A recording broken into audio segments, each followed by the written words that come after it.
Miss হবে না আপনার পছন্দের টিভি শো। দেখুন জি5 অ্যাপে একদম ফ্রি। তোমরা ফুলকিকে সন্দেহ করতে পারো, কিন্তু রিয়েল কালপ্রিটকে আমি তো খুঁজে বের করবই। চ্যাটার্জি, আমাকে একটা কথা স্পষ্ট করে বলুন তো,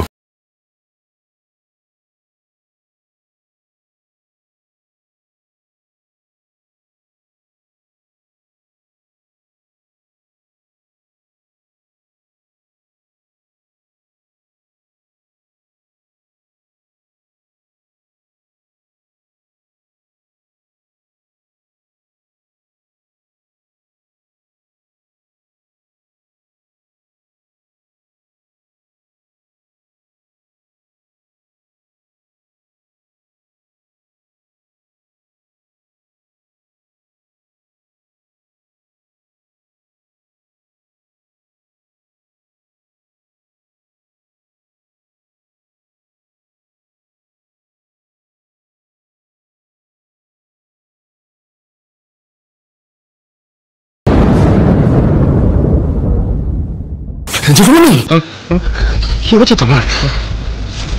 বসো বসো, আস্তে বসো। জেঠুমনি,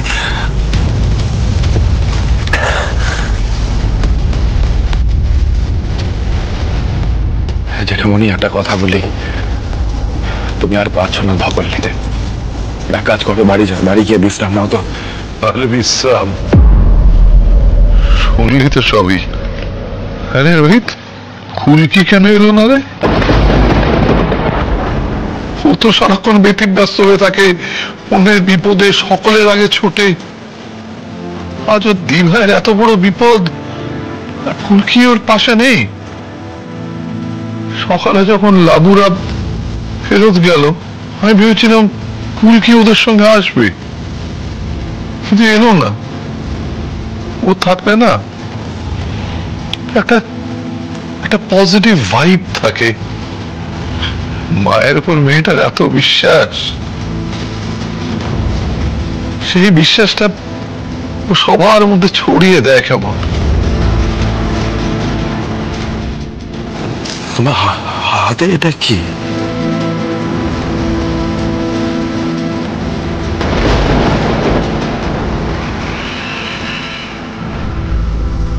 কি রে রোহিত? এই রোহিত, কি এত ভাবছিস? চুপ করে রয়েছিস?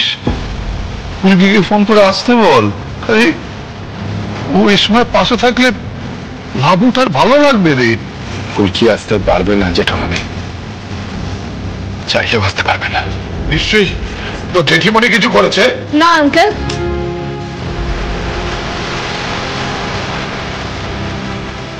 আন্টি কিছু বলে। ফুলকিকে পুলিশ অ্যারেস্ট করেছে। কি? পুলিশ অ্যারেস্ট করেছে ফুলকিকে? কেন? কেন? সেটা আমাকে জানানো হয়নি কেন?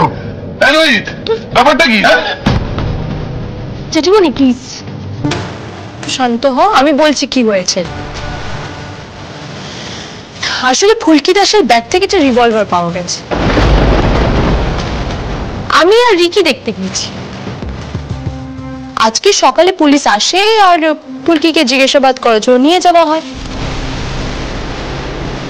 ওখানে গিয়ে হয়তো পুলিশ কিছু বুঝতে পেরেছে, তাই ফুলকি দাসকে অ্যারেস্ট করা হয়েছে। তোমার কিছুক্ষণ আগেই জানালো নাকি আমাকে। ও এখন পুলিশ কাস্টাডিতেই আছে। আমি তখন থেকে ভেবে চলেছি ফুলকি মেয়েটা এখানে নেই কেন। ওকে তো দিঘার পাশে এসে দাঁড়ানো আমি ভেবে চলেছি। বাবা, কাল রাত্রে তোমার শরীরটা এতটা খারাপ ছিল যে আমি সাহস করে কিচ্ছুটি বলতে পারিনি তোমার। এই ভাই, তুই ফুলকির কাছে না গিয়ে এখানে কেন এলি রে? ওর পাশে থাকাটা সবচেয়ে বেশি দরকার তো তোরই। বেচারা ফুলকিটা এখনো বৌদি, তুমি এখনো ফুলকিকে বেচারা বলছো? এখনো? বিশ্বাস করো রিকি, আমি না মানতে পারছি না। না মানতে পারলেও এটাই সত্যি লাবুদি, এটাই সত্যি যে ফুলকি দাস গুলিটা চালিয়েছে। ফুলকি দাস সেদিন কি বলছিল জানো, ও কাউকে একটা ওরই মতো শাড়ি পরে ওপরে যেতে দেখেছে, তারপর তো অংশুদা গেল সবকিছু সার্চ করতে, পেয়েছে কাউকে? আমি নিজের চোখে দেখেছি ফুলকি দাসকে ধোয়ার মধ্যে ওপরে যেতে, আর ওপর থেকে ওই একাই নেমেছে। এগুলো কি এভিডেন্স নয় যে ফুলকি দাস গুলিটা করেছে? ও তার থেকে বড় কথা জেঠুমনি, এটা তো আমি বলতেই ভুলে গেছি তোমাকে।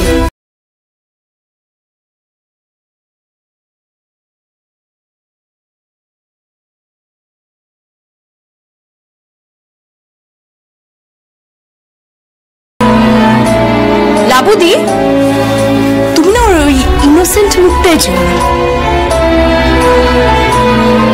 যতটা সহজ সরল ভাবছো ওকে, অতটাও কিন্তু ওর নয়। ঈশিতা,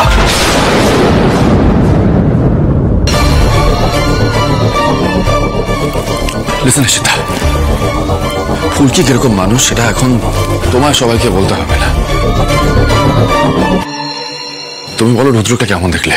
দাদা একইভাবে পড়ে আছে রোহিতদা, আর তোমরা যে যা খুশি বলো না কেন, আমি নিজের চোখে দেখেছি ফুলকিকে রিভলভার হাতে নিয়ে দাঁড়িয়ে থাকতে। পুলিশ তো ওপরে যেতে বারণ করেছিল, কিন্তু তাও ফুলকি ওপরে গেছিল আর গিয়ে প্রমাণ লোপাট করার চেষ্টা করেছিল। আর আঙ্কেল, তুমি এবার অন্তত ফুলকিকে বাঁচানোর চেষ্টা করুন না। রুদ্রর জ্ঞান ফেরা অবধি আমি ওয়েট করবো এখানে।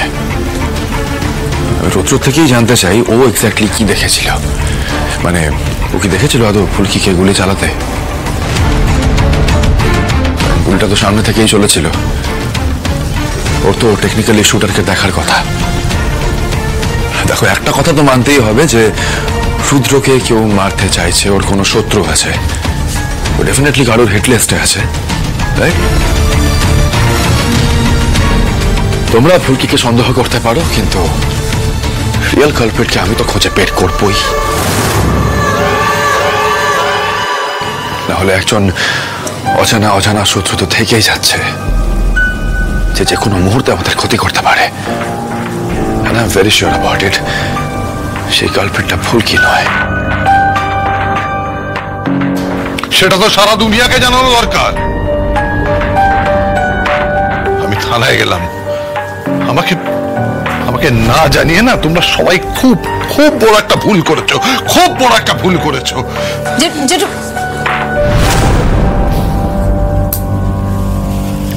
এটা কি?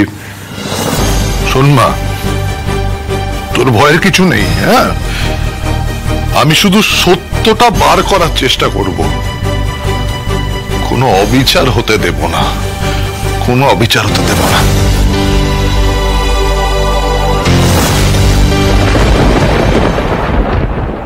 জি5 ডাউনলোড করুন আর সব এপিসোড দেখুন একদম ফ্রি।